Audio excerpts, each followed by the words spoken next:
These slides include content that is offensive. I apologize for that, but I can assure you that I am showing the mildest of what is far worse content that an entire generation of children are seeing every day when they go online. 5 or 6 years ago, a neighborhood boy was at our house. As he put a frozen pizza into the oven for an after-school snack, he said, "It's time to put the Jews in the oven." I yelled at him. He laughed and said it's just a meme.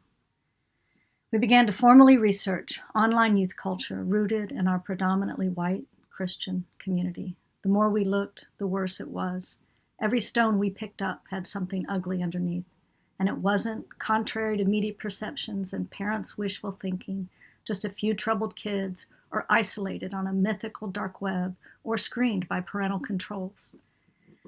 In focus groups, we asked youth how many participated in this content. They'd shrug and say 60%, 75%. Fifth graders, middle schoolers, high schoolers, band kids, soccer kids, theater kids. There wasn't a type of kid. And tragically, it wasn't even just white kids. It was pervasive. Anti-Semitic, anti-Muslim, anti-feminist, transphobic, anti-immigration. A toxic cocktail mixed with porn and gore. We monitor a host of adult white supremacy networks, Patriots of Appalachia, Patriot Front, Boogaloo, others. At the same time, we were observing these youth spaces. And sure enough, whenever some kind of content or messaging would flare up in their networks, we'd see the topic flare in this circle. I started calling it spooky action at a distance, which is how Einstein describes the phenomenon by which one particle can effectively know something about another particle simultaneously, even when separated by a great distance. In 2017, I remember thinking, why am I suddenly seeing this flare of anti-Semitic content? And then I started tugging on that thread. I eventually ended up in a social media platform called Gab. I was asking all my tech friends, including people here at Newsgeist, have you seen this thing called Gab?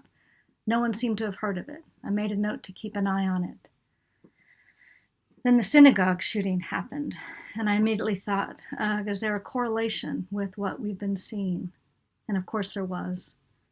Following the synagogue shooting, the anti-Semitic content faded away in the meme streams.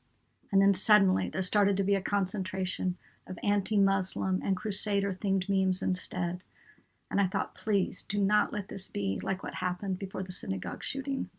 Don't let this be predictive. The New Zealand shooting was a turning point and a crisis moment for us both in the research and for us in our Muslim family.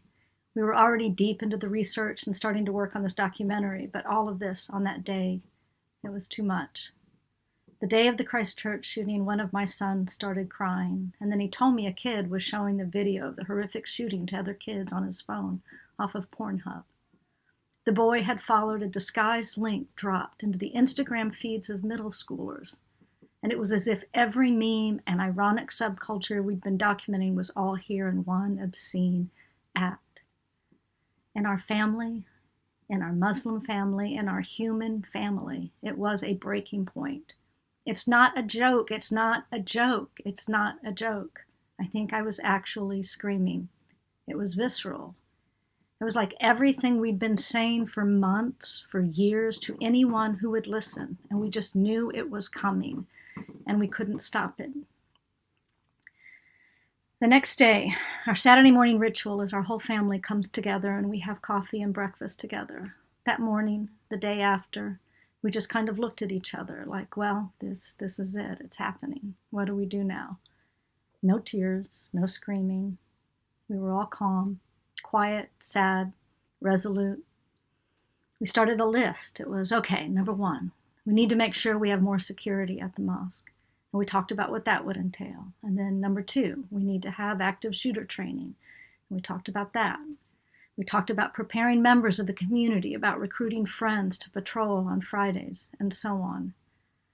After a while, the younger kids and the babies distracted us, and we set aside the list and tried to focus on what was in front of us and being present for the children who were scared by what had happened.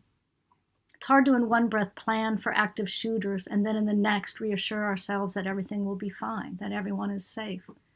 We're not fine. We're not safe. Later, I found the list and saw that we never got around to number 3. We have so much work to do. We're at risk of losing a generation of youth.